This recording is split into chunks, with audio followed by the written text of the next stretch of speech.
ये बाबू आप लोग इससे पहले क्लास में आपको एटॉमिक स्ट्रक्चर के बारे में बहुत कुछ बता दिए थे। हाँ, अब आप लोग एटॉमिक स्ट्रक्चर के बारे में कुछ कुछ चीजों को समझ गए हैं। अब उसके आगे बताते हैं। देखिए एटॉमिक स्ट्रक्चर में आप 3 अस्थाई कण देखे थे, इलेक्ट्रॉन, प्रोटॉन, न्यूट्रॉन। अस्थाई कण आपको याद करने की जरूरत है, बहुते होते हैं, meson, pi meson, boson, neutrino, anti neutrino, बहुत ज्यादा होते हैं। वो अस्थाई होते हैं, उनको याद करके कोई विशेष फायदा नहीं है। प्रतिकण किसे कहते हैं? एक दूसरे का उल्टा कण जो एक दूसरे के प्रभाव को क्या कर दे, खत्म कर दे, उसे क्या कहा जाता है? प्रतिकण। क्या कहा जाएगा? प्रतिकण कहा जाता है। अब हम लोग आते हैं न्यूक्लियन के परमाणु के अंदर। देखिए केंद्र में न्यूट्रॉन और प्रोटॉन होता है, इन दोनों को संयुक्त रूप से न्यूक्लियन कहा जाता है। जबकि बाहर में इलेक्ट्रॉन क्या करते हैं? चक्कर लगाते हैं। बाहर में इलेक्ट्रॉन चक्कर लगाते हैं। इसका मैक्सवेल का सिद्धांत फेल हुआ, तरबूजा सिद्धांत फेल हुआ, लेकिन बोरबरी का मॉडल सक्सेस हो गया। अपनी कक्षा में घूमने के लिए ऊर्जा की जरूरत नहीं है, अपने घरे रहने के लिए भाड़ा लगता है जी, तो अपनी कक्षा में रहने के लिए ऊर्जा की आवश्यकता नहीं है। उच्च कक्षा में जाएगा तो ऊर्जा ग्रहण करेगा, निम्न कक्षा में जाएगा तो लॉस करेगा। क्या करेगा? लॉस करेगा। अब एक बात बताइए बाबू, यहां तक तो आपको समझ में आ गया। आपको इलेक्ट्रॉन है, सबसे हल्का कौन होता है? इलेक्ट्रॉन। कितना होता है? 9.1 × 10⁻31। प्रोटॉन कितना होता है? 1.6725 × 10⁻27।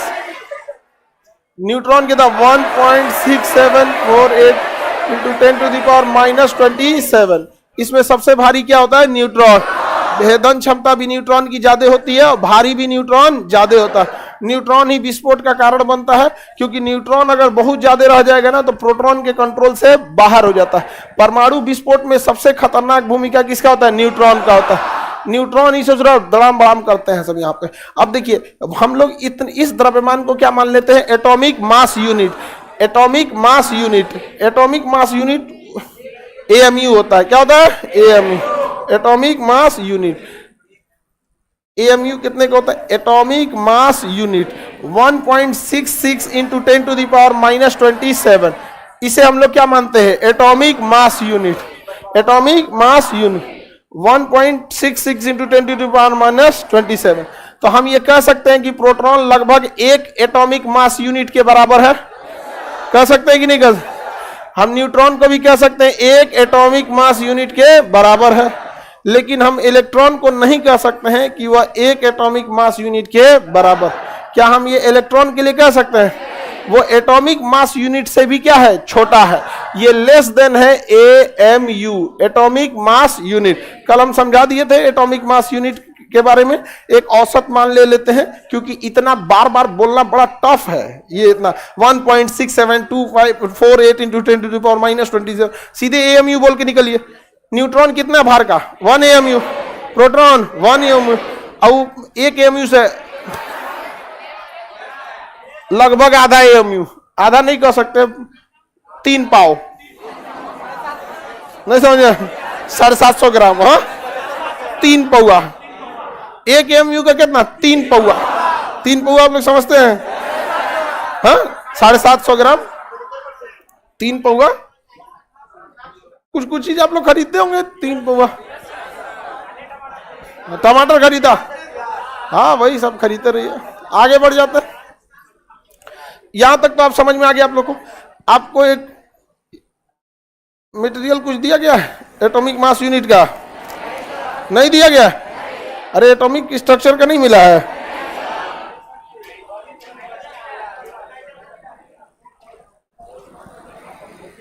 तो गड़बड़ बात है। कोई बात नहीं, आप लोग को समझ में आ रहा है ना?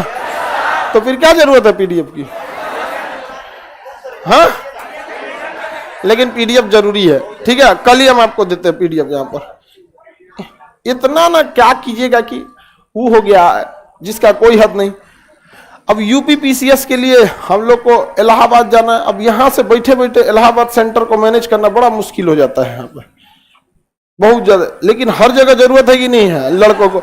जैसे आप लोग हैं वैसे हर स्टेट के लड़के हैं, तो इसी सब में चक्कर में कुछ चीजें लेट हो जाती हैं सब यहाँ पर। PCS लेवल के एग्जाम को, जिसका कोई एक पहले से जो कोचिंग वाले हैं ना, उनका क्या कहना है? खान सर आप मन बढ़ा रहे हैं लड़कों का। तो गलत क्या बोल रहा है?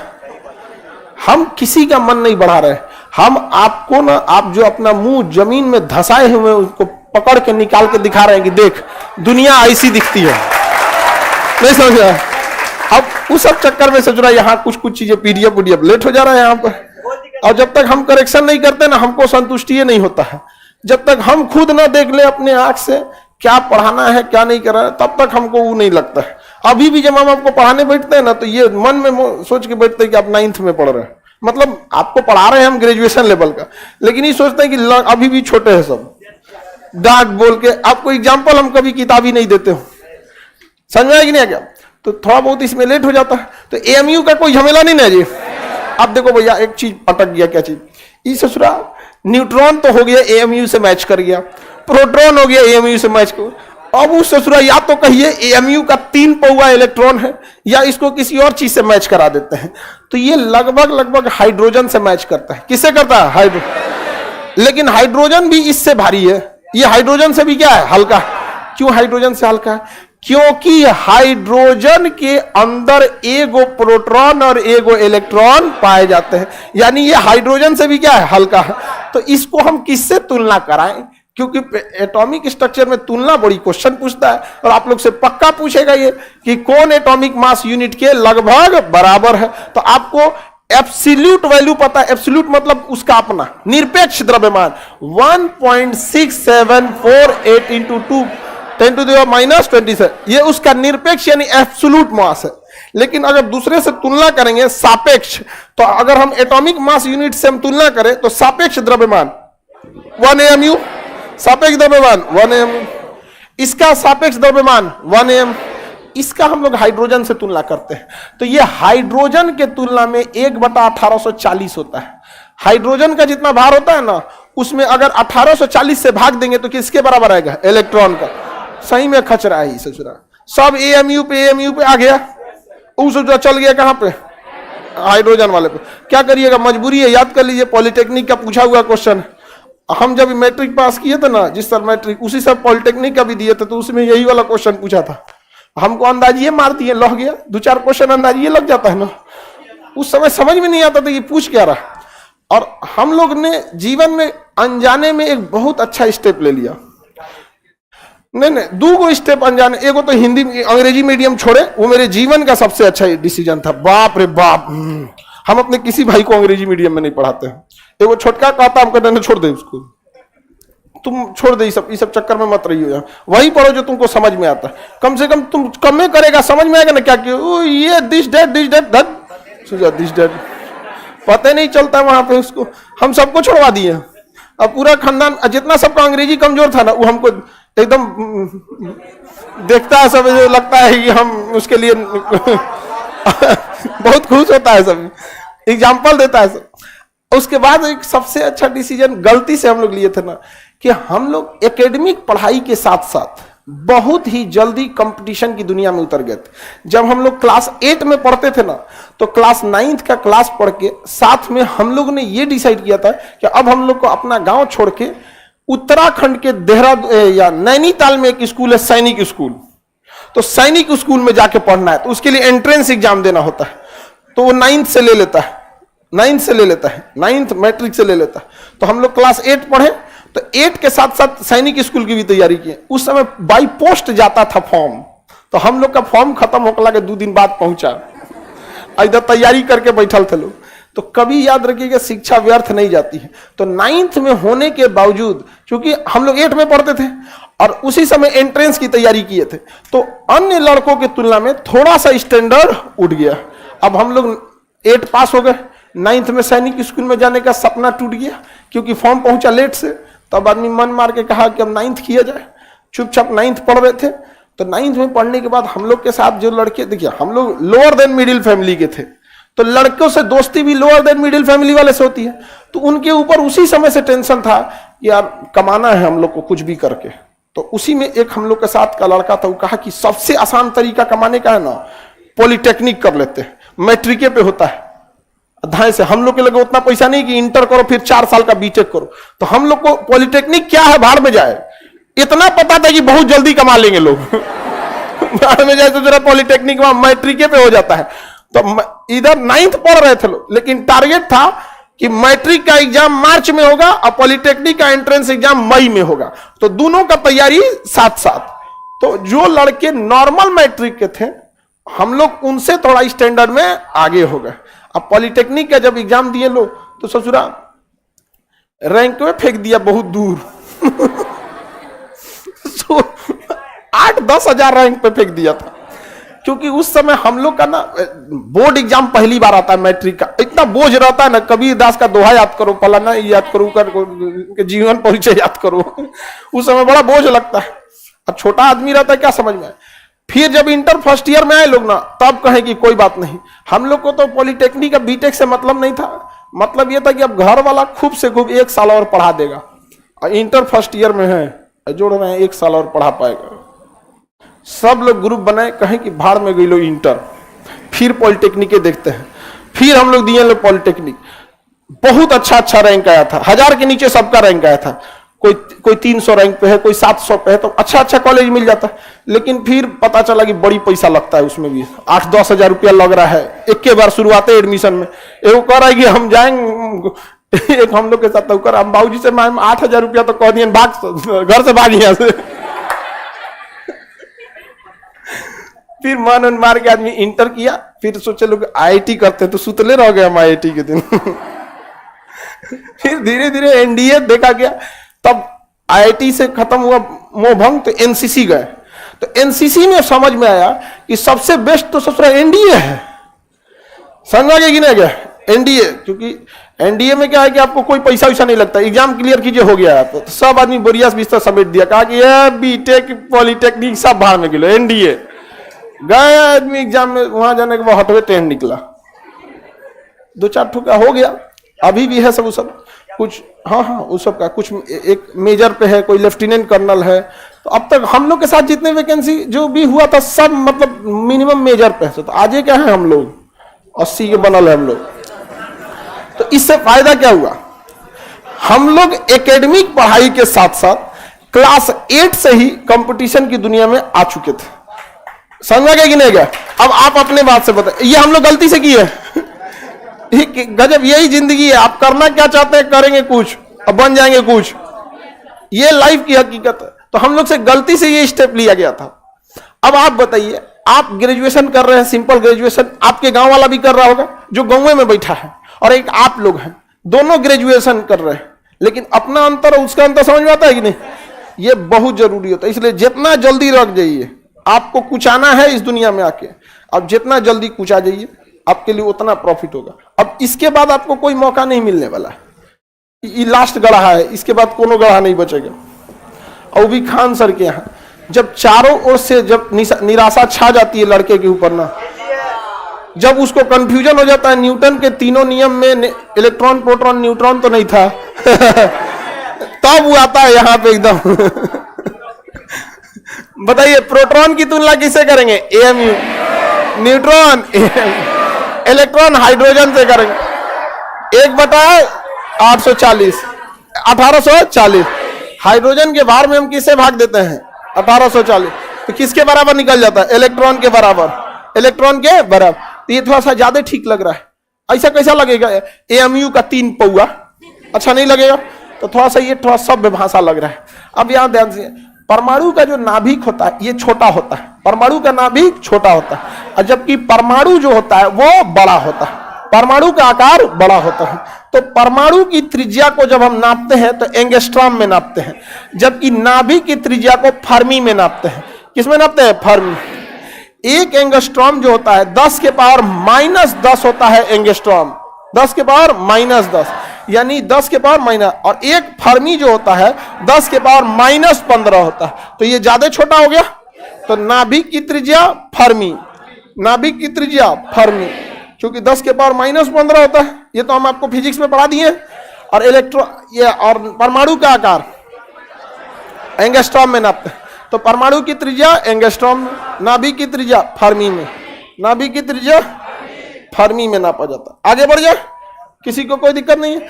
अब देखिए, परमाणु का जो समस्त भार होता है वो होता है उसके नाभिक के अंदर, क्योंकि नाभिक में ही न्यूट्रॉन पाया जाएगा और प्रोटॉन पाया जाएगा। बाहर में तो ससुरा इलेक्ट्रॉन होगा, एक तो वो है हल्का और उसमें से है वो गतिशील। जब भी कोई चीज गतिशील होती है तो उसका क्या हो जाता है, ऊर्जा घट जाता है।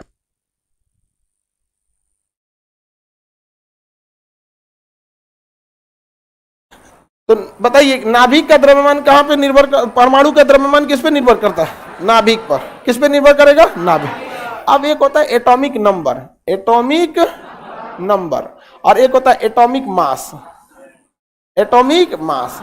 ये दोनों में अंतर समझ जाते हैं लोग, एटॉमिक नंबर और एटॉमिक मास में। परमाणु संख्या और परमाणु द्रव्यमान। देखिए परमाणु संख्या क्या होता है, इसे हम लोग दिखाते हैं जेड से। परमाणु क्रमांक को किसे दिखाते हैं, जेड, और इसे दिखाते हैं ए से।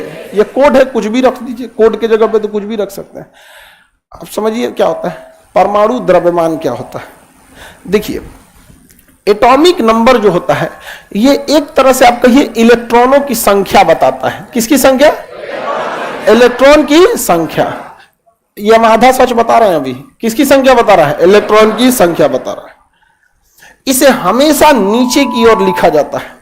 जैसे हम लिखते हैं सोडियम 2311, तो इसमें नीचे की ओर हम क्या लिखेंगे, 11। तो नीचे वाली संख्या जो है वही इसकी क्या होती है, परमाणु क्रमांक होता है, यानी ये इसका रोल नंबर है। तो अगर पीरियोडिक टेबल में हम कुर्सी लगाएंगे तो सोडियम चौथा नंबर कुर्सी पे बैठेगा, कितना नंबर, 11 नंबर पे बैठेगा। तो इसी को हम लोग परमाणु क्रमांक कहते हैं। क्या कहते हैं, परमाणु क्रमांक।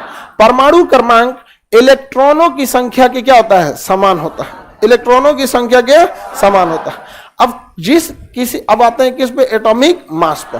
किस पे आता है, एटॉमिक मास। जैसे हम आपसे एक और क्वेश्चन पूछते हैं, कैल्शियम जो होता है 20, परमाणु क्रमांक 20, परमाणु क्रमांक, अरे गधा कहीं का 20 होता है, 40 कौन बोल रहा है।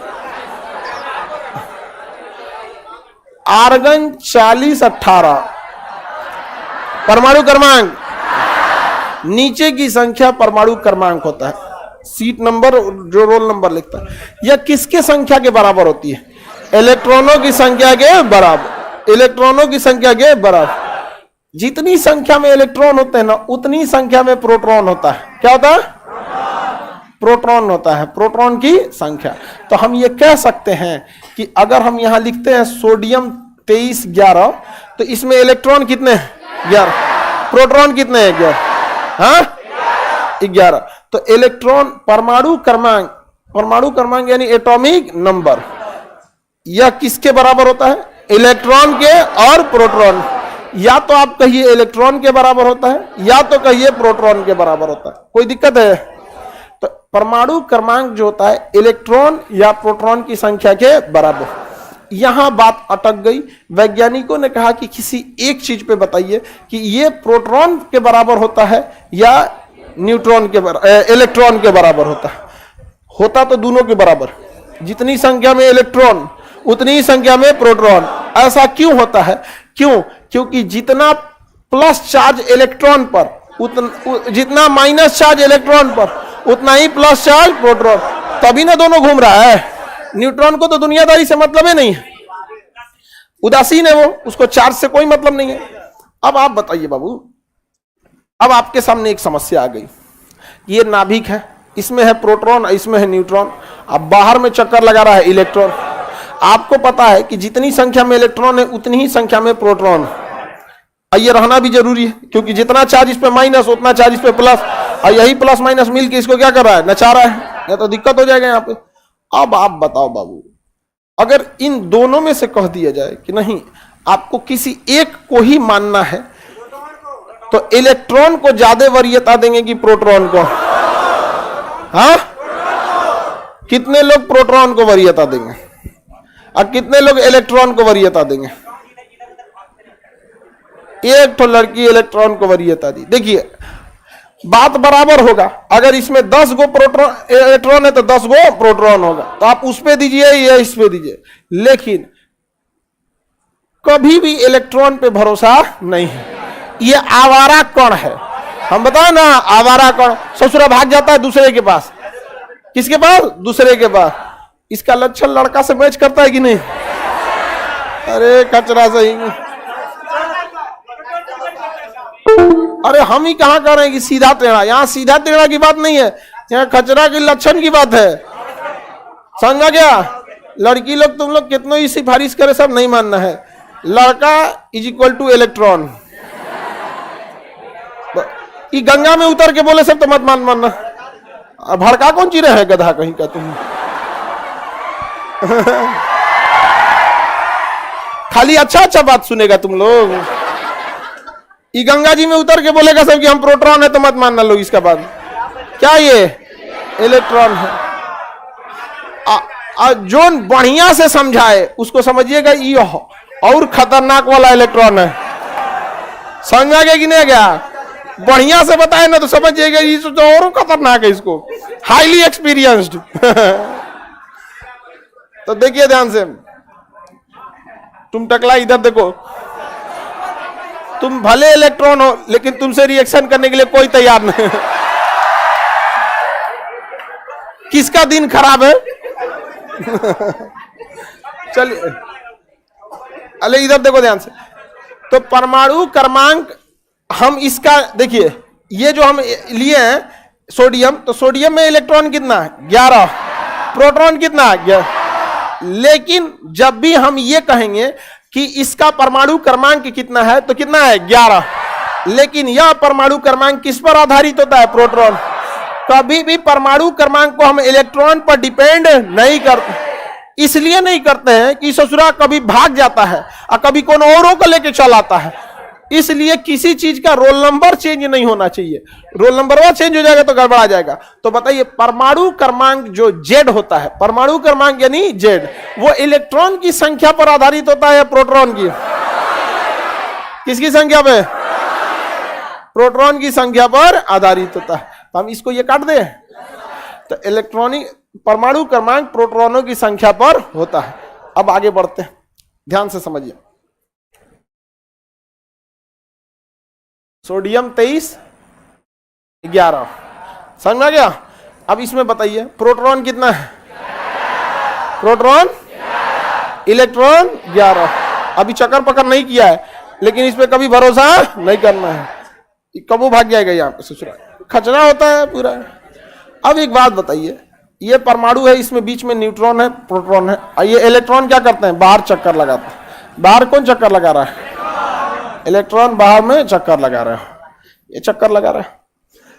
परमाणु का ये तो टोटल परमाणु है, एटम है। एटम का जो मास होता है, जो द्रव्यमान होता है, उसके बाहर होता है या केंद्र में? हाँ, यानी हम ये कह सकते हैं कि परमाणु भार मुख्य रूप से उसके नाभिक का भार होता है। नहीं कह सकते हैं, जिसके दो रीजन है। पहला, इलेक्ट्रॉन एक तो खुद होता है हल्का, जिसका कोई वैल्यू नहीं रह गया। उसके बाद ही ससुरा गति करता है। जब भी कोई चीज गति करती है और हल्का हो जाती है। बुलेट जो होता है, बुलेट बहुत भारी गाड़ी है मोटरसाइकिल में, लेकिन चलने लगेगा तो एकदम हल्का हो जाएगा, एकदम हल्का हो जाएगा। तुम मत चलाना। बहुत ही एक्सीडेंट हुआ बुलेट से, बहुत भारी गाड़ी है, डिसबैलेंस होती है तो संभाल में नहीं आती है। और उसपे से लड़का सब तो एकदम भड़ गाँव में करके एकदम लेके चल आता है सब यहाँ पे। लड़कियां गुस्सियाते रहती हैं, तू कौन ही गाड़ी लेके चले ले यहाँ पे। लड़का को लगता है कि वही अच्छा है। लड़की सबको बुलेट पसंद है? नहीं। देखो तो गधा तुम लोग, आप बताओ, 2 लाख की मोटरसाइकिल, 2 लाख बर्बाद हुआ कि नहीं हुआ? सिलेबस ही नहीं पता है तुम लोग को। चलो ध्यान से देखो, अब मेरी और ध्यान से समझिए। हम ये कह सकते हैं कि परमाणु भार, एटॉमिक मास, एटॉमिक मास यानी परमाणु भार, परमाणु भार, एटॉमिक मास, ये बराबर होता है नाभिक के। नाभिक के क्या होता है? बराबर। हम ये कह सकते हैं ना कि नाभिक के बराबर होता है। अब जरा ध्यान से देखिए, परमाणु भार को हम ए से दिखाते हैं और इसे ऊपर की ओर लिखते हैं। किधर लिखते हैं? ऊपर की ओर, ऊपर की ओर। इसका मतलब यहां जितने लोग समझ, क्या हो गया? तबीयत गड़बड़ाया, जानो तो बाबू।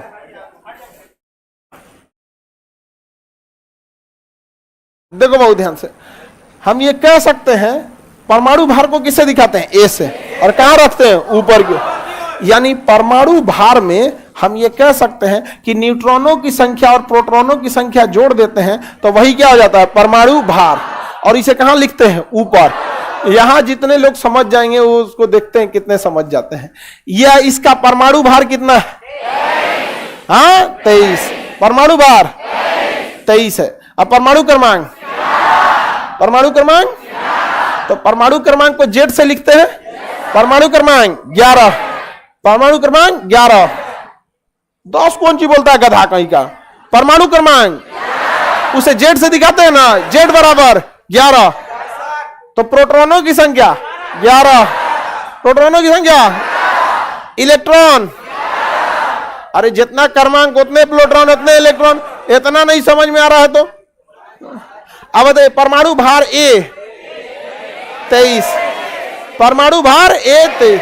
भार हमेशा लोग ऊपर लेके घूमता है, तो जो भी ऊपरा लेके घूम रहा है वही उसका क्या है? भार। ऊपरा लेके घूम रहा है वो भार। अब यहां भी आप लोग में दिमाग काम कर रहा है कि नहीं? अब अगर आपसे पूछा जाए न्यूट्रॉनों की संख्या, न्यूट्रॉनों की संख्या, देखो बाबू ध्यान से समझो, इधर देखो, परमाणु भार जो होता है वो इन्हीं दोनों की संख्या का योगफल होता है। परमाणु भार, इधर देखो गधा, परमाणु भार इन दोनों संख्या का क्या होता है? योगफल होता है। अगर सोडियम कह रहा है कि इसका परमाणु भार 23 है, यानी 23 जो है वो न्यूट्रॉन प्लस प्रोटॉन बराबर 23 है। न्यूट्रॉन प्लस प्रोटॉन बराबर। अब प्रोटॉन फटाक से दिखिए जाता है, नीचे लिखी संख्या ही प्रोटॉन होती है, नीचे लिखी संख्या ही प्रोटॉन। तो हमें जैसे भार मिला हम निकाल सकते हैं न्यूट्रॉन। इसके जगह क्या लिख सकते हैं? 11। 11 बराबर 23। तो न्यूट्रॉन बराबर, घटा के लिख देंगे, न्यूट्रॉन बराबर, न्यूट्रॉन बराबर 12। नहीं निकल गया? न्यूट्रॉन बराबर, तो ऊपर लिखी संख्या जो होती है वो परमाणु भार, नीचे लिखी संख्या परमाणु क्रमांक। परमाणु क्रमांक, परमाणु क्रमांक दो चीजों को दर्शाता है, प्रोटॉन और इलेक्ट्रॉन। प्रोटॉन और इलेक्ट्रॉन, प्रोटॉन और इलेक्ट्रॉन। अब भार में दो चीज होता है, neutron plus proton, neutron plus. तो हम आराम से न्यूट्रॉन निकाल सकते हैं कि नहीं निकाल सकते? न्यूट्रॉन निकालने का तरीका में कोई दम नहीं है, ऊपर माइनस नीचे। हाँ भाई, ए माइनस जेड, ऊपर माइनस नीचे। तो न्यूट्रॉन बराबर क्या हो सकता है? ए माइनस जेड। न्यूट्रॉन बराबर ए माइनस जेड। क्यों घटाए? समझ में आ गया? हमें जैसे भार पता चल गया, ए भार मतलब ए न्यूट्रॉन प्लस प्रोटॉन है, न्यूट्रॉन प्लस प्रोटॉन।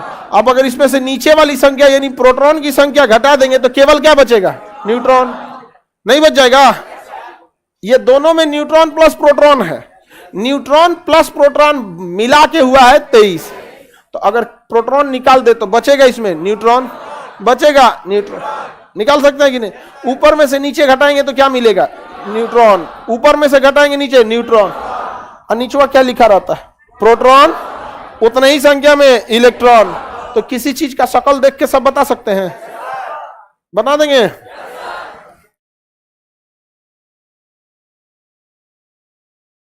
आर्गन 40,000 परमाणु क्रमांक, प्रोटॉन, इलेक्ट्रॉन, परमाणु भार, न्यूट्रॉनों की संख्या।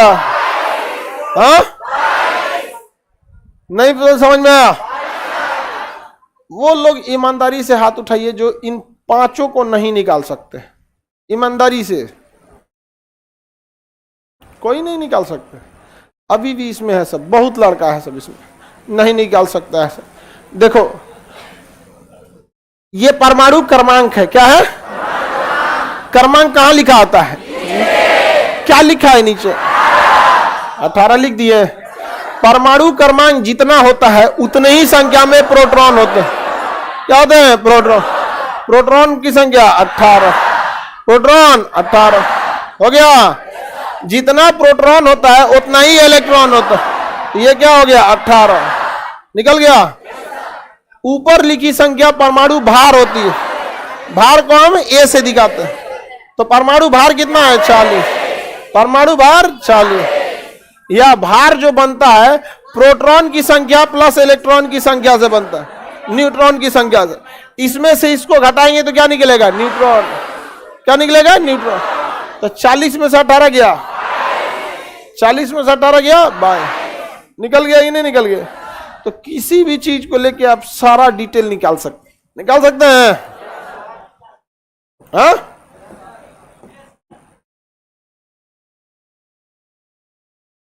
कोई भी एग्जांपल दिया जाए आप निकाल सकते हैं।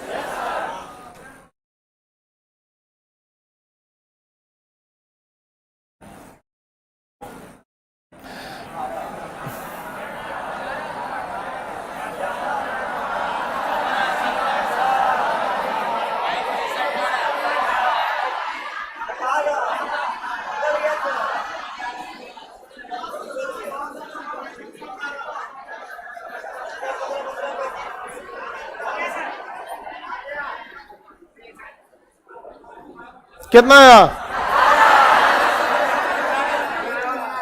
तुम न्यूट्रॉन बस बताओ। हाँ हाँ ठीक। लड़की लोगों में बताइए, कौन सी बताइए सर? लड़की लोग बस बोलेगी परमाणु क्रमांक, प्रोटॉन, इलेक्ट्रॉन, परमाणु भार, न्यूट्रॉन, ऊपर माइनस नीचे। कितना हो गया? 18। ए माइनस जेड होता है। न्यूट्रॉन क्या होता है? ए माइनस जेड। आराम से निकाल सकते हैं कि नहीं निकाल सकते? अब अगर इसमें थोड़ा सा टफ किया जाए तो भी बना सकते हैं। देखते हैं कितने लोग बता सकते हैं।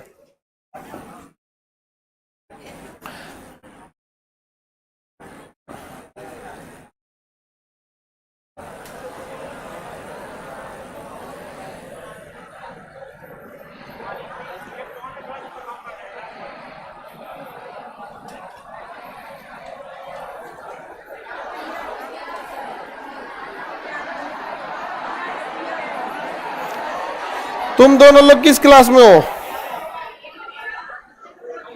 हाँ,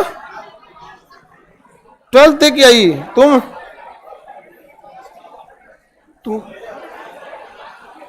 कैसे ग्रेजुएशन में चल गई इतनी चुकी? अच्छा, मतलब अभी एग्जाम दिए हो लोग? तुम्हारा अभी एग्जाम खत्म हुआ है 12th का?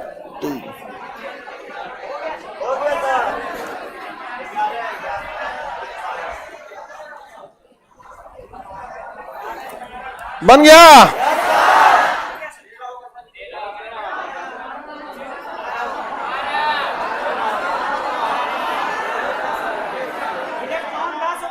तुम बताओ इलेक्ट्रॉन कितना होगा?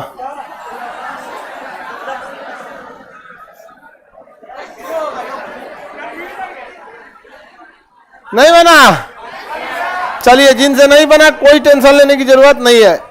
इधर शांति से समझो। प्लस माइनस मतलब इलेक्ट्रॉन खचरई कर दिया।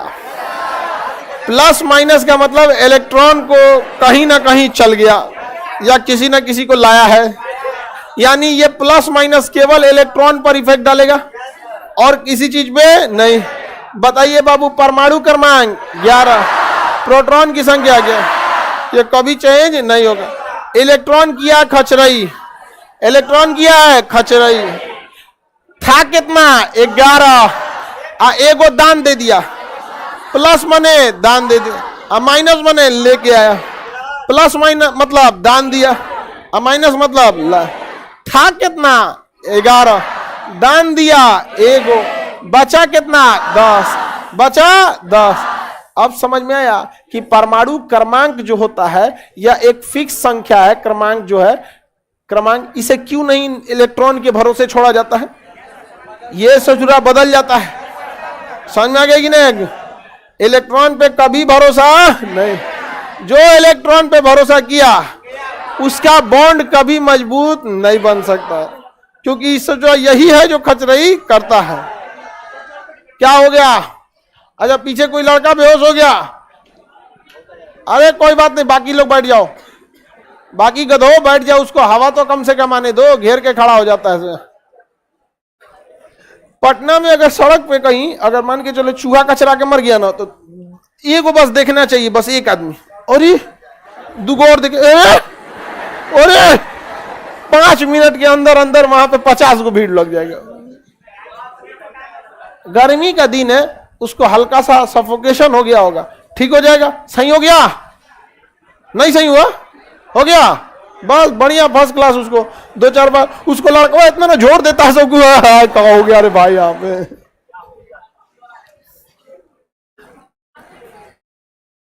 हाँ, बबनी का क्वेश्चन है कि सर अगर यहाँ पे 2 गो प्लस हो जाता, 2 गो दान दे दिया, अब 3 गो होता तो 3 गो दान दे दिया। समझा क्या?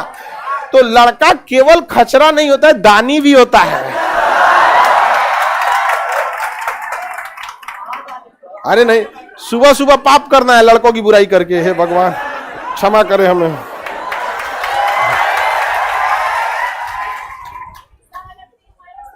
तीन माइनस होगा तो 3 को ले आया है, समझ में आ गया कि नहीं आ गया? तो यहां बताओ बबुआ, कै को दान दिया है? 1 इलेक्ट्रॉन हो गया 10। अब परमाणु भार 23, न्यूट्रॉन की संख्या, नाभिक तो कोई चेंजिंग नहीं होता, उसके अंदर प्रोटॉन कोई फर्क नहीं पड़ा, कोई फर्क नहीं, उसके अंदर न्यूट्रॉन कोई फर्क नहीं पड़ा। A माइनस जेड, 23 माइनस 11, 12 निकल गया कि नहीं निकल गया? सिंपल नहीं है? और दे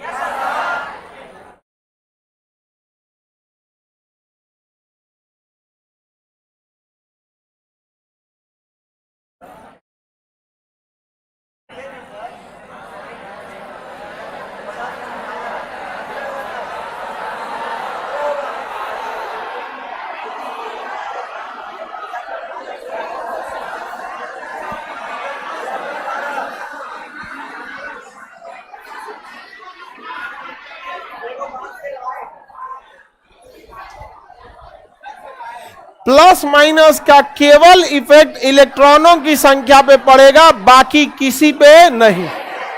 जितना संख्या में प्लस उतना वो दान दिया। 1 गो प्लस तो 1 गो दान, 2 गो प्लस तो 2 गो दान, 3 गो प्लस तो 3 गो दान, और 3 गो माइनस तो 3 गो लाया, 2 गो माइनस तो 2 गो। यहां कै गो माइनस? 1 गो। कै गो लाया? 1। कहीं से बुला लाया कोनो कोई? समझ में आ गया कि नहीं आएगा? कहीं से बुला लाया, समझ में गया? तो बताइए प्रोटॉनों की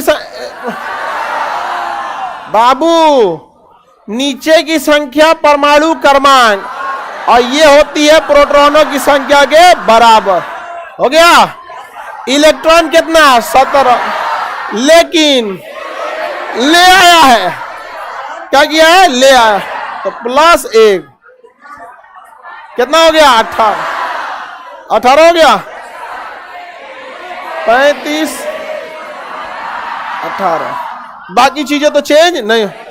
अच्छा जरा ध्यान दीजिए, तो यहां ये दान दिया है और यहां ये ग्रहण किया है, इन्हीं दोनों में चक्कर चला है।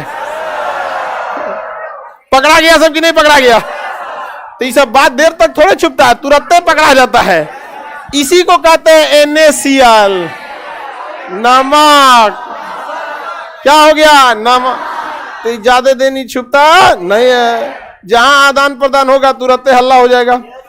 तो यहां बताइए हल्ला हो गया कि नहीं हो गया?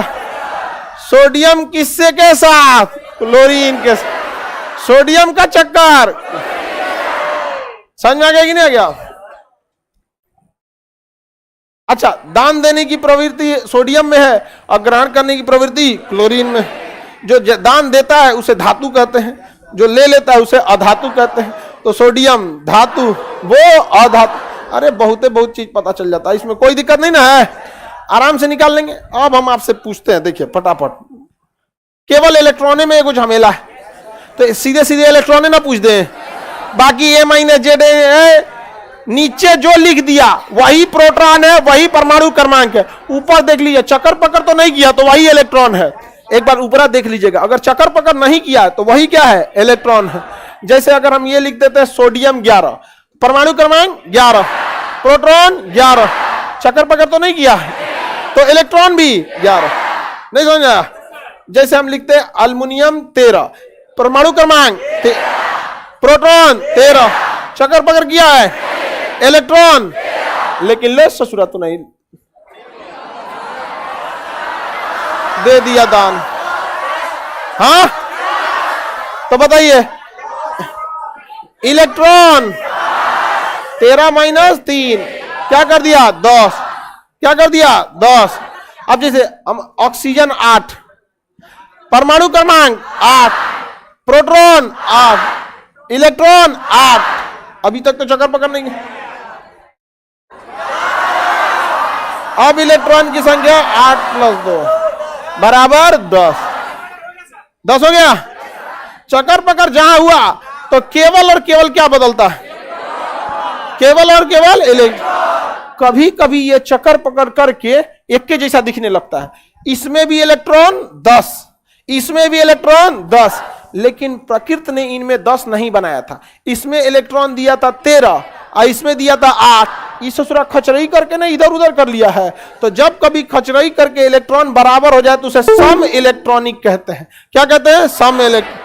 तो सम इलेक्ट्रॉनिक दो अलग अलग पदार्थ होते हैं, ऐसा खचरई करते हैं इलेक्ट्रॉन का आदान प्रदान कि कोनो एगो घसक जाता है और कोनो एगो बढ़ जाता है। इस सूरा 13 से घसक के 10 पे आया, 8 से घसक के 10 पे, तो कहने एगो आगे बढ़ेगा एगो पीछे आएगा। तो दो अलग अलग चीज एक जगह नहीं आ जाएगी। जैसे एगो लाइन में आप लगे, एगो लाइन में कोनो और लगा है, आप लोग को बतियाने का मन है। हाँ, बचपन में देखिए ना प्रार्थना करते थे लोग, बतियाने का मन था तो कहते भाई इन्हें तो 2 लाइन वो घस सकता था, तो हम लोग हाँ चल टिफिन में कौन सी ले बड़े नहीं समझा। मैं जो बढ़िया टिफिन में ले आता तो उसको घसका देते थे हम लोग यहाँ पे। तो आगे पीछे तो होते रहता है, नहीं समझ में आया। तो सम इलेक्ट्रॉनिक उसे कहते हैं जो घसक उसक के एक के जगह चला। अच्छा, प्रोटॉन तो घसकने की संभावना ही नहीं है, वो सूत्र अंदर रहता है, वो जो कचरा है वो नाभिक से बाहर नहीं जाता है वहां पे। न्यूट्रॉन वो समझ में आ गया कि नहीं आ गया। सम इलेक्ट्रॉनिक समझ में आ गया। अंग्रेजी में इसे आइसो इलेक्ट्रॉनिक कहते हैं। क्या कहेंगे, आइसो इलेक्ट्रॉन। आगे पीछे कर करके आइसो इलेक्ट्रॉनिक कर दीजिए। जैसे देखिए हम आपको एक और एग्जांपल दें। हाँ लो, सोडियम 11+, लो बताइए इलेक्ट्रॉनों की संख्या था 11, एगो दान दिया माइनस, कितना हो गया 10। बताइए सम इलेक्ट्रॉनिक हो गया कि नहीं हो गया, नहीं हो गया, सम इलेक्ट्रॉनिक हो गया। और एग्जांपल दे लीजिए, मैग्नीशियम 12+ में 2,